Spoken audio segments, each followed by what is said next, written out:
Hey, Goosebuds listeners. Here's episode 3. I wish we had a name for listeners, like a nickname like Goosebuddites. I don't know. We'll work on that. Something down the line. Just giving you guys a quick heads up. This episode is wonderful. Though, if you're wondering why it's taken so long, we ran into some technical difficulties. After the recording, a large part of it was corrupted. I've been spending the past several weeks trying to save it stubbornly. And I realized most of what you missed is just Dom, Paul, and I talking about terrible things about R.L. Stine, the wonderful, wonderful man responsible for the book series that we love to review and has created this entire podcast. So I finally have given up. I'm sorry to say we've lost part of the podcast, but the real juicy, meaty parts of episode 3, Monster Blood, are still here, and you can still hear us coming in just a little bit more of a slander about R.L. Stine, who is our all-father, our Odin son, so to speak, of horror children's books. Again, enjoy the episode.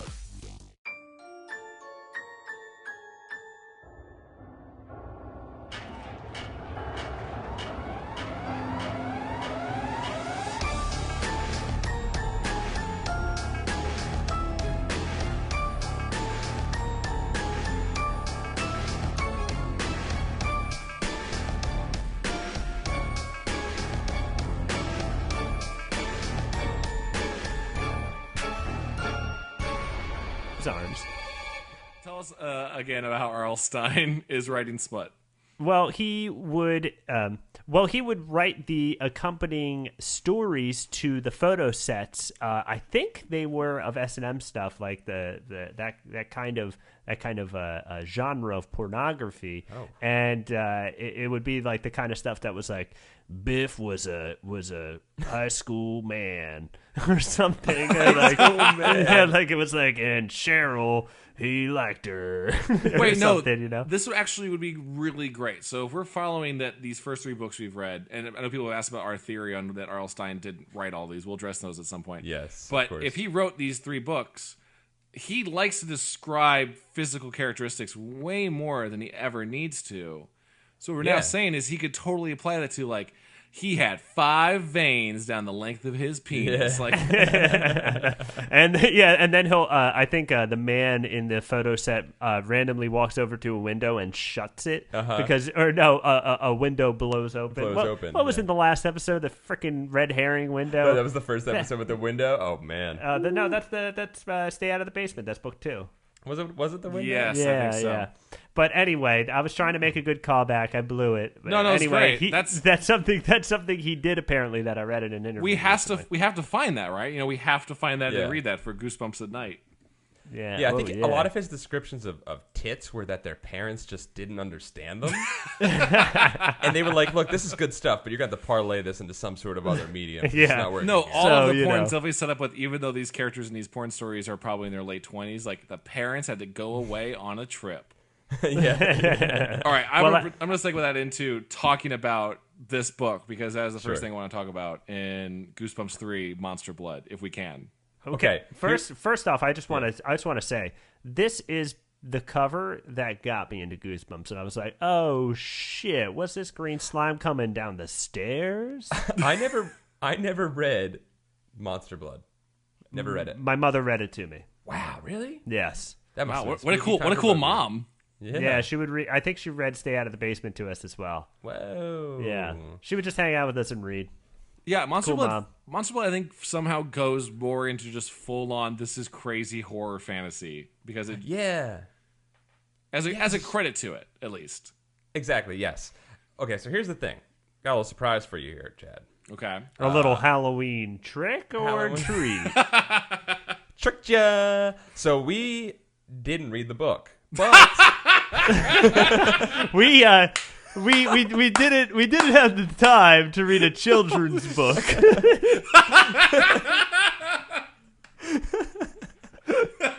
Okay.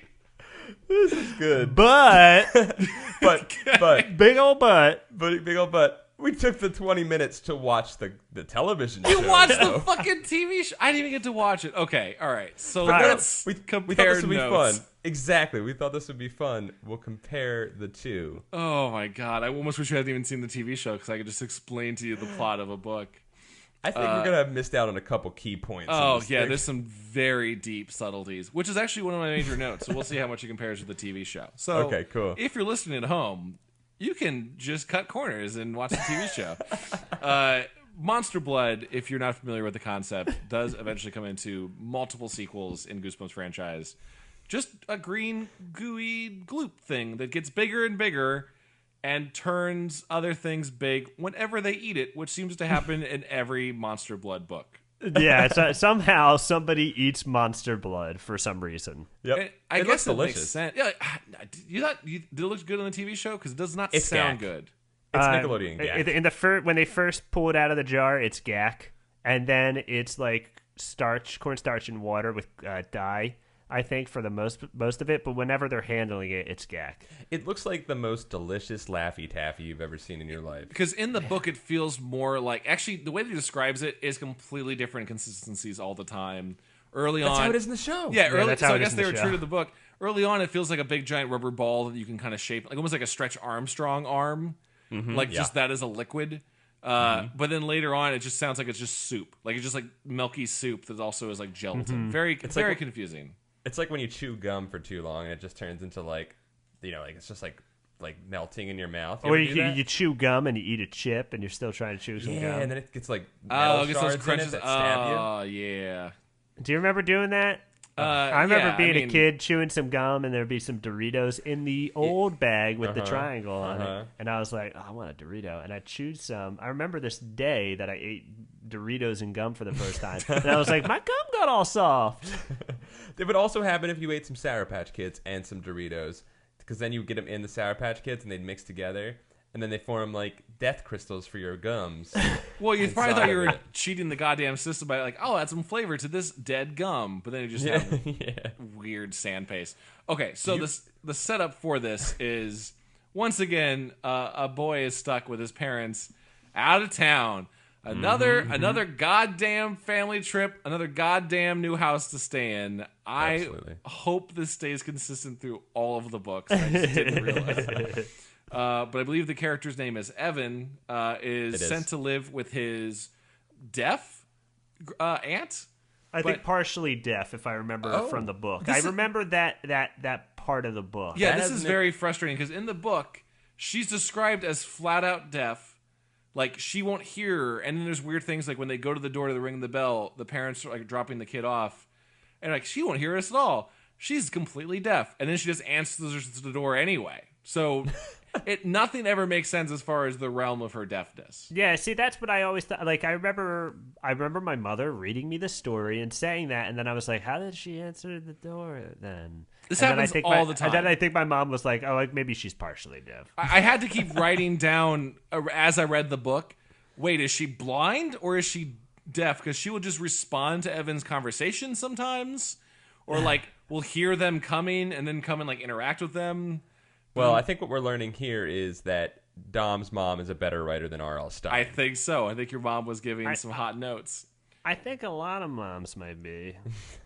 But anyway. I'm just going to describe some main key points from the book, and I'll see if any of this comes up in the show. Because these obviously are very crucial to the point of the story. When the parents are dropping off Evan at their Aunt Catherine's, so they can go look at buying a new house. Hot realtor stories in every episode of Goosebumps. In Hotlanta, yeah. Hotlanta, yeah. Hotlanta. The mom is trying to argue with her son over why he has to go. And then proceeds to go into about 2 to 3 pages of mental gymnastics about why, because he can't tie his shoelaces, he can't be trusted. Oh my god. Yeah, and having to defeat her son in a logic trap game, and I just wanted her to say, "You're the mom. You're the mom. You can just make him go. That's all it is." We were watching this, and there were many parts where we were like, "Oh, that was the end of a chapter right there. That was a scary moment that ended a chapter when she touched him on his shoulder. That was the end." And we were like, "But you know what? We got a good 10 pages of bullshit stuffed into 30 seconds right there, because of all the mental gymnastics he does and the heming and hawing that his characters do for entire pages, where they're like, "Oh, I just gotta think about something for a bit." You know what I'm talking about? No, yeah, of course. So he's Evan, I believe his name is, right? Evan is super kind of weird in his attachment to his parents. Let me go on. Maybe this didn't come up in the TV show. Evan is upset his parents are leaving. Beyond just, I don't want to live with my Aunt Catherine because she's weird and deaf. Also, weirdly biased, Evan. Like, treat your relatives better. There's a lot of things where, like, he goes, like, whatever will I do without my parents for a couple weeks? I don't know. You're 13. Massive JO session. Like, the thing, I'm reading this now in older, after post-puberty thought process, and everything he complains about would have been like, oh my God, are you telling me that I have whole weeks to just hang out undisturbed in rooms on TV and everything? It can just drain my balls dry. Sorry to be graphic, but that would be the kid's priority. My aunt's deaf; she can't even hear it. I could just be Jay. You could play the porn without headphones on. That's amazing. That's brilliant. Oh. Well, if you had procured a VHS of said yes, porn. VHS. Back in the day, you were lucky if you had a torn out photo of a magazine. You were lucky if E on the Beach was on. Remember that show? What was it? The E show where they went to the beaches around the world. Oh, yeah. Wild On E, I believe. Wild On, yeah. Because you'd be like, oh, there's going to be bathing suits. Yeah, that would be prime material for little Evan. But he, not just upset about his parents, he's also admits to eavesdropping on his parents all the time. Like, he's complaining about how unfair his parents are. He's like, I always know that they always talk about me because I creep in and listen on all of their conversations. Like, he's outside in the backyard playing, and instead he's just like trying to listen to his parents' conversations. This guy has some major attachment issues to his parents. Does he spend time with his parents in the book beyond just standing up? No, because the parents porch? are completely gone the entire time. But all we know is that this kid really, really hates his parents being gone. I'm going to read into it because of stuff later on in the book. I think there's a bit of an Oedipal complex going on. I think there's a little bit of a parental attraction. Oh. Didn't come across in the show. Maybe they cut that. They might have cut that out. Well, maybe our most horror stories are tales of caution to not be too much of one thing, and maybe that's it. Hey, don't like your mom too much. Yeah. Oh God. Oh my God, this story's scary to me now. I love my mom. There's a few things I really like about the setups of it, other than so now that the parents are gone, and Evan's now living with his weird Aunt Catherine, who is deaf and just has like strange things like a cat and a bone necklace. They keep drawing attention to a stark degree of this is no longer just a hint. This is something important. Right. Because this is the 5th chapter where he mentions the bone necklace. Uh-huh. But what I thought was interesting was one of the early chapter transitions, the ones that, the misleading scares. The jump scares, yeah. Is the Aunt Catherine comes to greet them at the door, just assuming people are out there, I guess, with her deaf ears. And she probably checks every 15 minutes. And greets the door with like bloody hands and freaks them out. 'Cause she's chopping up meat, I guess. She's just chopping up meat. Yeah, I remember she asks if they want some beef or something like that, right? Yeah, it's like, I'm just cutting some meat. Do you want some meat? Like, no, Aunt Catherine, no one eats just raw beef. You don't eat it. Yeah, no one just wants. I mean, maybe a steak tartare now. Yeah, but a little bit. The next chapter, a little 13-year-old kid wants some steak tartare. The next chapter, she's not doing that in the show. In the show, she's conducting an orchestra on her record player. I'm sorry, what? I'm sorry, what? She's just conducting in her living room. She's got her Flight of the Valkyries, as Don pointed out, ripoff. It's a ripoff of Flight of the Valkyries, which is you can use that. There's no copyright on it. Anyone can use that song. and they're doing a ripoff of it, and she's running around like goddamn Mozart, just conducting in the room, and there's no one there. She does that until the end of the episode. That's the whole episode she's doing. That's all she's doing until the end of the episode. Is she not deaf? No, it's not really. I think they may have mentioned that she might be partially or something, but she has full-on conversations. Yeah, Aunt Catherine does not exist in the book without being mentioned every time that she is partially deaf. Does she like classical music at least? She is nothing. She just is deaf and is kind of rude and doesn't talk to him very much. But then Why did they add that? Yeah, and then she'll just make weird jokes every once in a while, which is important of the reveal later on. Okay. The reason I was mentioning the early kind of jump scares and chapter transitions is by chapter 3 or 4, the chapter close is Aunt Catherine opens the door and tells young Evan and their dog, Trigger, which is a terrible name for a dog. You are dooming that dog to be killed by a gun at some point by calling them Trigger. Just, come here, Evan and Trigger. I'm going to take care of your dog. And the dog, like, backs away scared. And I just went, wow, even the dog has a penchant for jumping to conclusions. A little quick to judge there, Trigger. Maybe you're a little trigger happy. Aww. Am I right? Thank you. Good night. Thank you. Yeah, Podcast over, everybody. That's it. Yeah, she's just a very cruel, partially sometimes deaf woman, or sometimes all the time deaf woman. She has an allergy to Trigger in the show. Yeah, I think she does. just sneezes randomly. She sneezes randomly near him and then tells Evan to tie that beast up in the backyard. These seem like character traits that are supposed to be added for like comedy's sake. Just like, you know what's funny? People unable to handle a big mutt, like the Marmaduke rule. Unless they change the ending towards maybe where we need to compare things for sure.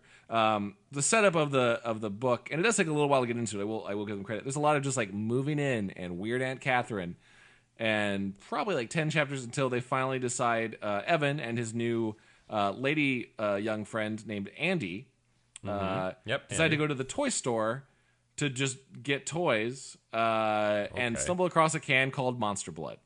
What? Oh, wow. Wow, what drastically different. All right, what is the TV different? In the TV show, he shows up. She puts him in his room. She's like, your room's upstairs. Don't go in the room across the hall. Evan goes right into the room across the hall immediately. Doesn't even think about it. Goes in. And she kicks him out. Tells him never to go in there. Stands in front of an armoire. Wait. And then there's a dream sequence. What? Or no, not just dream sequence. It's a real life sequence. There's a real life sequence where Evan's door is open, and she's like looking out a window in the hallway, and then Evan's supposed to be sleeping, but he's awake, and she comes in and she shuts the door. And that's it. That's the entire scene. And Evan is supposed to be scared. That was the end of a chapter, I'm sure. And Paul drew a conclusion that was the end of one of those shitty chapters. Be like, well, I'm glad I saved myself 2 minutes from having to read that. No, that's not in the book at all. She also humps an armoire at some point, too. I'm sorry? She does that. I'm sorry? She also humps an armoire. Yes. What is the context for humping the said armoire? It's a scary armoire, so she humps it back into not being scary. Okay, all right. There's clearly some differences here on the story. Let me lay down the book's main course here. They go to this toy store. He's just met this girl named Andy. She's going to buy a toy for her best friend or something. It's just an excuse to get to the toy store. The toy store is arguably the most interesting part of the book because it is a toy store run by a crotchety old man who seems to just be a nonsense, not important character. Who is very mad. There's no business in the toy store, and the kids are just keep asking him for, quote, Nintendo games. And he's clearly very mad that they're asking for Nintendo games that he doesn't carry because he just sells old-fashioned board games. And that is more interesting, this crotchety old man battling the video game industry with his, like, wind-up toys. It's fun to watch a man stuck in his ways just crumble as Oh, and he's very stubborn. So they keep wandering through the store. They go close to your setup. They go to a back room that they're not really supposed to be in and stumbling across even more rejected toys. See the can just called Monster Blood like it's a toy. The shop owner, very bad shop owner, refuses to sell them the Monster Blood. He's like, it's probably not very good. And the boy's like, no, please. There's several pages of just begging for this toy. Oh my god. And I'm like, this is why the shop owner isn't doing well because he's standing to have a standard of quality for his products. Right. You say children are dumb and will buy anything. I think to capitalize on that like the rest of the world has. I think to be really cynical, toy stores are essentially selling garbage to kids. Right? Yes. There's very future few, garbage, yeah. Yeah, there's very few practical, like actually worth of value toys other than maybe Power Wheels. You know I want me some Power Wheels. Oh, yeah. Otherwise, it's mostly garbage, and his toy store owner is like, these kids need really working stuff. Really, really good working stuff. Yeah. So the kids take the kids take the Monster Blood home and just start feeling around and experimenting with it, which I will at least set up now. Analogy, this is a story of coming into your sexuality. I think so, yes. Your body. There's a lot of hints in this book that if you wanted to read into it, This is about a boy's sexual maturity from being adolescent into sexually developed, or at least into exploring his sexuality. There are several mentions to any time someone recognizes that he's hanging out with his young girl, Andy. They reference how cute she is and how he's his little girlfriend. There's no sexual chemistry whatsoever, but there is a lot of experimenting in the attic with a strange substance and playing around with fluids. There is growth of human beings after said experimentation. Right. I think this whole thing is essential, and there's also a lot of like rising up against your mother figure, that sort of thing. A lot of trying to encourage eating of said gross fluids. I think this is about poor Evan trying to get his freak on. I agree with that one. I could just based on that idea and what we saw on the TV show, yeah, it kind of makes sense. Yeah, and it gets out of hand. It gets out of They're hand. afraid of being caught. And they're afraid of being caught, and then it gets so out of hand that there's just jizz like flowing throughout the house. Which happens anytime a young boy jizzes for the first time. Sorry, Which happens anytime I'm alone for a weekend. I guess the dog that gets too big is kind of an analogy to unplanned pregnancy. Jizzing on your dog, and it gets gross. Jesus! Yeah, that's also that. Yeah. How does it differ? Now that I've talked about boy jizz for 5 minutes, how does it differ from the TV version? So the TV version is about 20 minutes. Yeah. And we have that set up. The parents are going to go away. He's staying with the Aunt Catherine, and it's like we said, just the whole what is that orchestra conducting? Thing. Yeah, she's conducting in her living room all day. All night, seemingly. And that's what distracts her when they play with the monster blood. Yeah, so they go in, and then they go into her cabinet, and they're like, what's all this weird old stuff? And then they find a jar that says monster blood, so they open it up and start touching it. And stick their hands right in it. Just plunge right in. And then they split it up. They put it in separate containers, and they're like, half for me and half for you. Totally different substance now. Yeah. Totally different consistency. And she's like, we'll put the empty one back, and your aunt will never know, because she's an idiot, so apparently. This is one of the aunt's property. Yes. Okay. And the children decide to take it away. They steal it, yes. So, and then they, what it starts growing, right? It starts growing out of hand, and they're trying to transfer it to buckets, to ice. Oh ice yeah, igloo there's coolers. a lot of this transition of like this bucket shifting game goes on for a long time in the book. There is a lot of like, coffee can's not holding enough. Guess I'll put it in the bucket. There's just no like an hour later foresight of that's not going to hold it. Like they keep moving into some slightly bigger thing. A slightly bigger thing. Be like, oh no, I have the same problem. I'm a dumb character. So when does someone eat their first monster blood? Well, so pretty quickly, actually. Pretty quickly, they get back together the night after or the day after finding it. Yeah. And he's flubbering it around like All he over the likes place. to, because that's the first thing they do. I was is they definitely thinking about flubber it. flubbering. Yep. Yeah, so he's like, I wonder how high I can go. And he throws it on the ground, and it shoots, and he's like, that went into orbit. And it comes back down, and Trigger eats it, and he's like, fucking Trigger eats shit. And you saw it earlier when he ate Andy's paper. God damn it, fuck.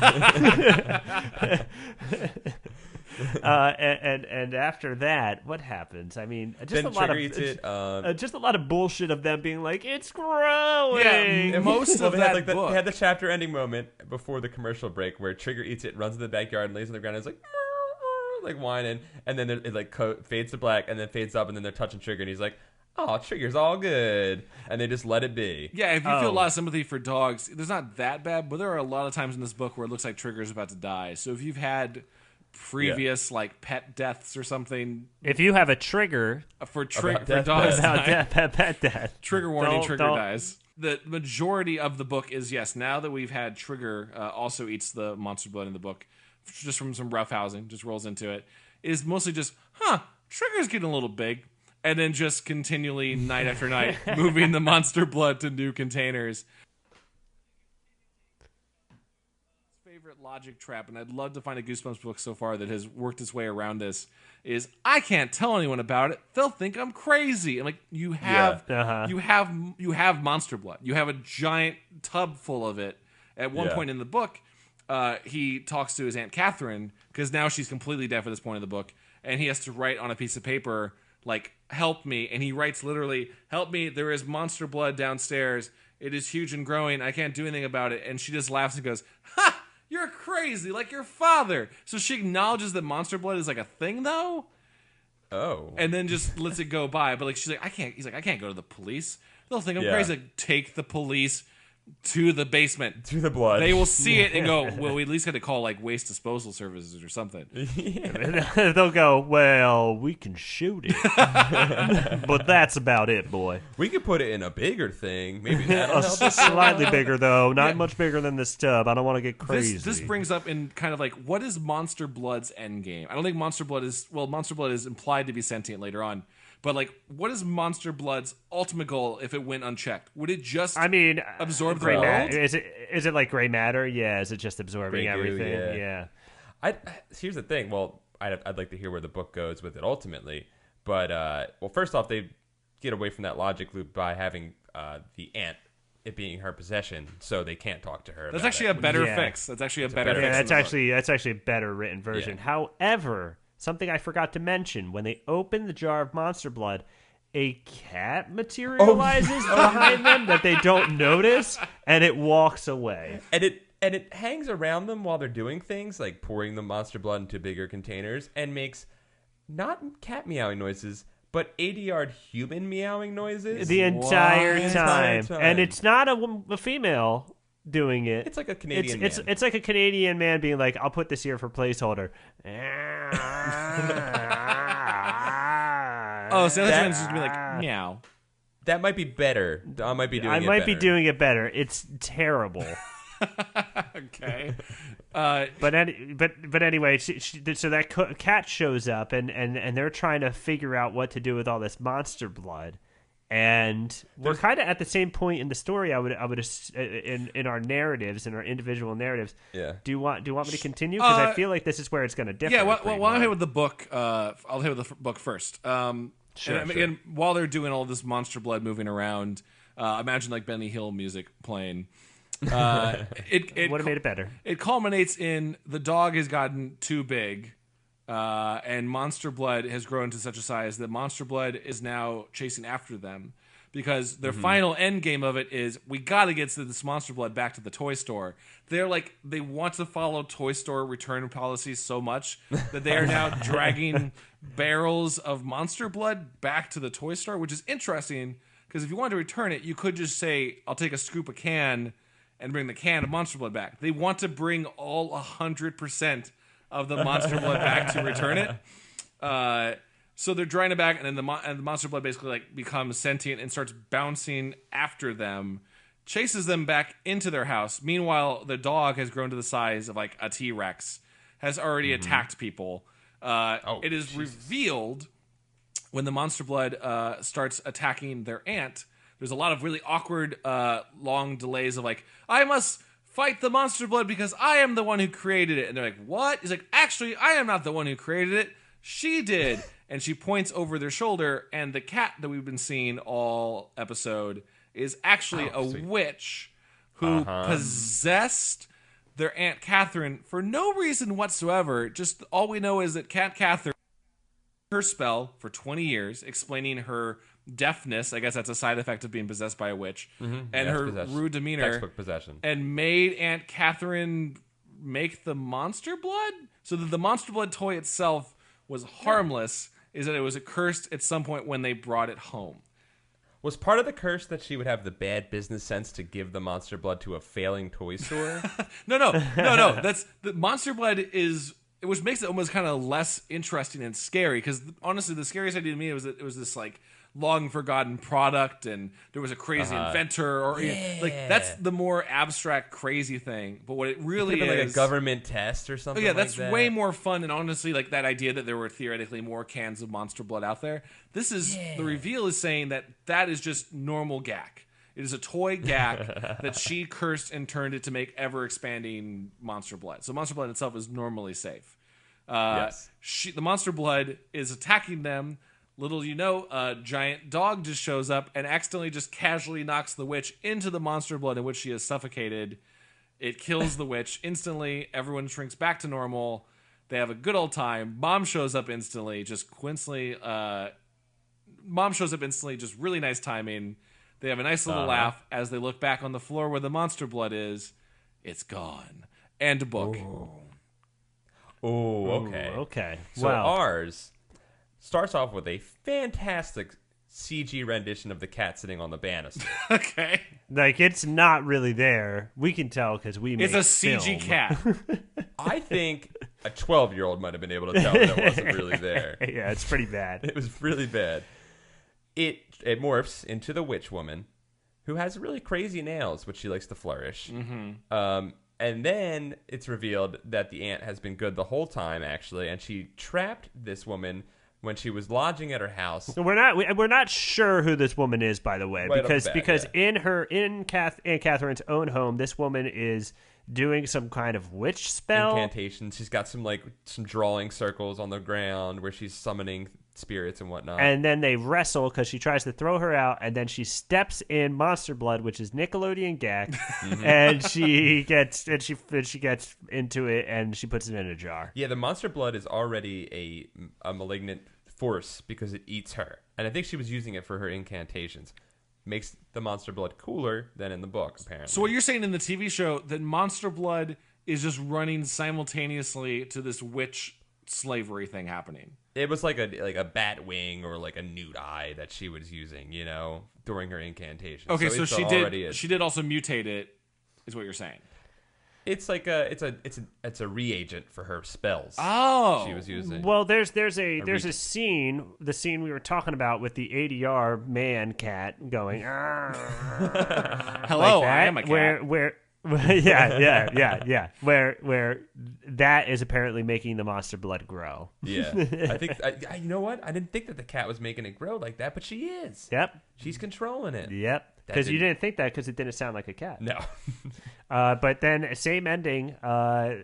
We see Trigger eat the ball, and then we're like, "Oh no, Trigger's gonna die." Cut to commercial. Cut back. It's like, "Oh no, my dog's an actor." By the way, he's a great actor. He did a thing, and then we don't see him again until he's giant. Pretty good effect. It's a for the pretty show. good effect. The door opens. He puts his paw. The door open, he puts his paw in. He barks. He puts his snout in. He barks at her. Solid effect again. She steps back into the monster blood, and she's back in the monster blood. She goes back in the monster blood. Everything shrinks. Evan's on a plane. Telling the story to some Macaulay Culkin looking nerd. And some dweeby kid just sitting next to him. And then he was like, "Where's your dog?" And he goes, "Oh, he's down in the cargo. He's fine." And it cuts to the dog, and the dog's barking at Evan's luggage. And the luggage is oozing monster blood. So there's monster blood in the luggage? Yeah. Well, here's the thing. That episode is called Monster Blood Part 1, and then the following episode is called More Monster Blood. And we were going to watch it because we thought maybe it corresponded with the book, but then we were like, nah, that's it. That was the whole No, book. we've already disappointed Chad enough. We've done enough here. Let's stop. So you think the TSA would pick up Monster Blood even in early '90s? You think they would have noticed in a pre 9/11 world? You think they still? Oh, I guess they were so laid back. Oh yeah, this is witch goo. No, get this out of here. All right, witch goo, is that on the safe list? Yeah, it's on the safe list. Let it go. I do think there's a few interesting things that happened in the book in terms of the middle part where we're just watching a dog grow. We're just watching a dog grow. It's a really nice time. They do take the dog to the vet. This the one time they do a logical thing. They won't show the monster blood to the authorities, but they can take their dog that is abnormally growing to the vet. And this is honestly a curious question. The vet's like, "Yeah, this is very strange. I don't know what this would be. He's 12 years old. That's unnatural. We'll take some samples and some blood samples and cell samples, send it off to the lab." Would that have come back with anything? Would that have actually that? I think they probably would have just been like, "We're going to take some blood samples, take him home. Chances are good in a week his heart will explode. You'll probably have to bury him then." Okay. Did the show have two antagonists in the form of these twin bullies? No. So the book has this completely not needed characters of just essentially they felt like they needed to throw someone else in the neighborhood for them to interact with. It's very self-contained in this one. There are two twins who are big and wear like metal shirts, and they just beat up Andy and Evan nonstop. Not just like Man, the book sounds awesome. not just like steal their bike, which they do. There are multiple times where the bullies just go up to Evan and kick him in the ribs and beat him up like a history of violence. And at one point they go over to Andy and beat her up and steal her bike. And for some reason, the fact these two older men just beating up a little girl, like Fight Club level, like, oh my god, what are they doing to her? It's very. There's like 2 chapters where Evan is sleeping off like broken ribs. Jesus, well, that's what he gets for exploring his sexuality. That piece of shit. Yeah, and they're only there. And the aunt can't hear the beatings. She's dead. And they're only there just so that when Monster Blood goes rogue at the very end, there's a scene where like the bullies get caught up in the Monster Blood and are rolling around inside of it, presumed dead for hours. Or their dicks just got huge. Which is a metaphor for incestual sex. Yes. Incestual twin brother sex, yes. So they don't elaborate too much on what is the actual setup between Aunt Catherine and this witch and why there was slavery. Maybe that's just the thing. Maybe just witches just pick random ladies and just make them deaf servants for 20 years. Aunt Catherine's gambit in this one was, I want Monster Blood to get big. Like Catherine does it so that I will die so that your spell on me will go away, which is pretty morbid for a kid's book. Very, yes. This is just a scary boarder comes in and starts doing demonic seances in a room, and Aunt Catherine tries to kick her out. That's the extent of it. Yeah, I will still say this is another example, I think, where the backstory for what is happening in the real world, the backstory of what's happening in the current timeline is way more interesting. This like indentured witch servant just working silently, waiting for someone to free her for so long. This toy store selling like a weird government agent Monster Blood. Way more interesting, much like the enchanted mine in the first book that had like a gas cloud. Way more interesting than just kids running around like just carrying buckets of goop. There's times where I feel like he's like, I'm gonna take this all the way. The goop's gonna go crazy and make this dog huge. And it's like, dude, you had something right over here. It was right here. You just missed. You walked over to the dog and thought that was more interesting. The government testing shit was a lot cooler, man. You could have gone with that. I would like to point out that R.L. Stine has said in the past that he would first think of the title and what the cover would look like and start from there. And I think that's very apparent with Monster Blood. As the cover is Monster Blood with Monster Blood coming down the stairs in drippy green ooze. And I would also like to let you guys know that I made my own Goosebumps parody books in 3rd grade.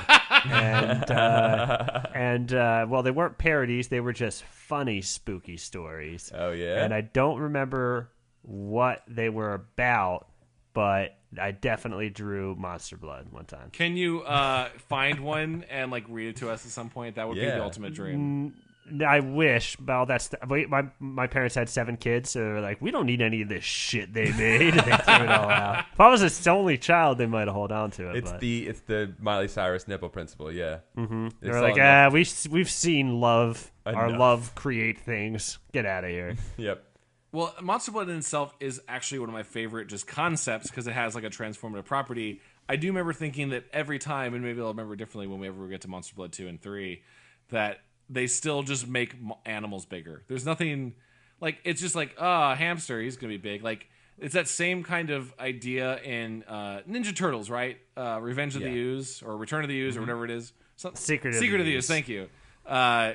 The one time they give a mutagen to other animals, like more dangerous animals, and Tokar and Razor are just like a fox and like a snapping turtle.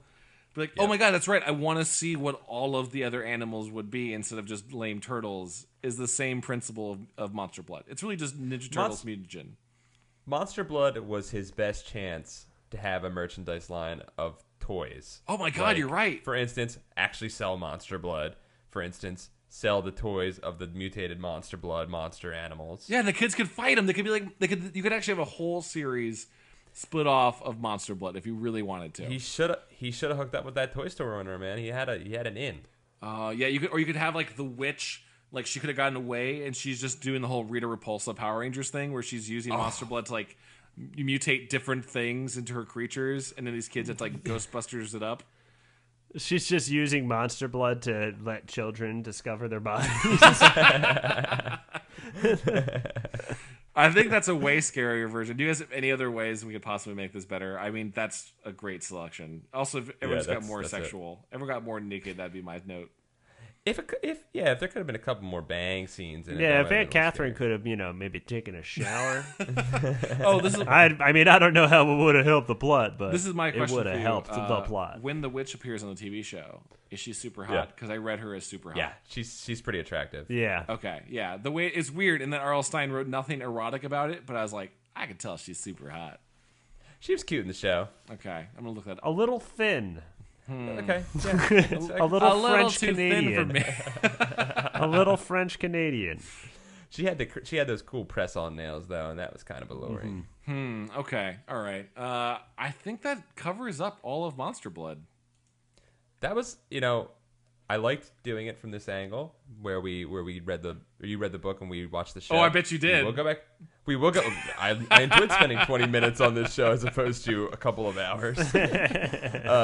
No, but I would like to go back to reading the books, but I want to do this again because it was fun to see the comparison and see how much maybe you should watch an episode next We'll time. trade it off. Yeah. We'll trade it off. We'll find some way to definitely trade it off. dive into the TV shows. I guess since it's also just like available on Netflix all the time now.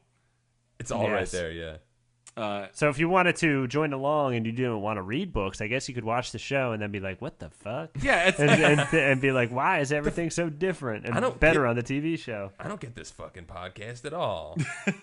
And then you turn it off. And then you turn it off. Yeah. Anyway, we should probably wrap it up there. Guys, thanks so much for being part of Goosebumps again. Next book, what is it going to be? Does anyone know? Quick. Oh, what's number 4? Let's see. Hold on, I'll look it up right now. Oh my God, guys! The next book is a classic. What is it? Oh, you got it faster than I did. And on my fast computer. Wait, can I make a guess? Yeah, go for it. Night of the Living Dummy? No, you're close. Oh, it's Say Cheese and Die. Say Cheese and Die. I think one of the most iconic Goosebumps covers. Indeed. Yeah, skeletons having Having No, a picnic. thanks. Pretty sure that's a plot to fantasy fiction. Okay, I'm going to say this is one that I read as a kid. I remember this being fucking ridiculous as a kid. I remember being like, this isn't doing it for me. RL, you missed on this one.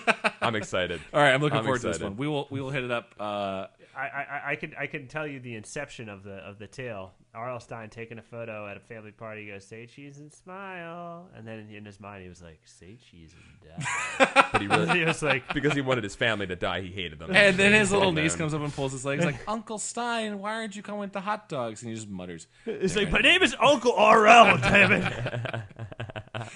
Call me by my real goddamn name."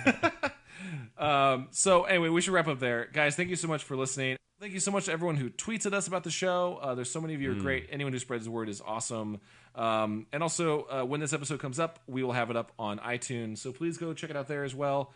A genuine review, even if you hate it, any review is great. Though, throw that 5-star on there if you really, really like it. Yeah. If you really want to, and you can say anything in the review.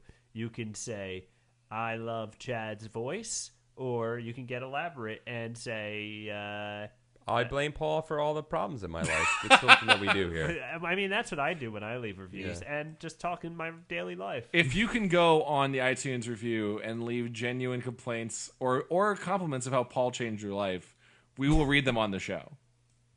Paul sucked all of my emotions out. Like a Dementor, but like only the sadness. Just 5-star reverse emotion leaving only the Dementor. sadness. Of course, you can check us all out. Guys, you want to plug where your stuff is? You can check out the fantasy. I will. You can check out the fantasy fiction podcast at youtube.com/fantasyfic. And Paul, how about continue? It's a continue show, right? Yeah, we got youtube.com/continue show. You can also check out Dom and I's work on JonTron's show. You already watch it probably, so it's on the internet. Yeah, it's on the internet. He doesn't need a plug. We just did Clock Tower. We did Are You Afraid of the Dark, and there's part 2 coming soon on Halloween. So keep an eye out. Yeah.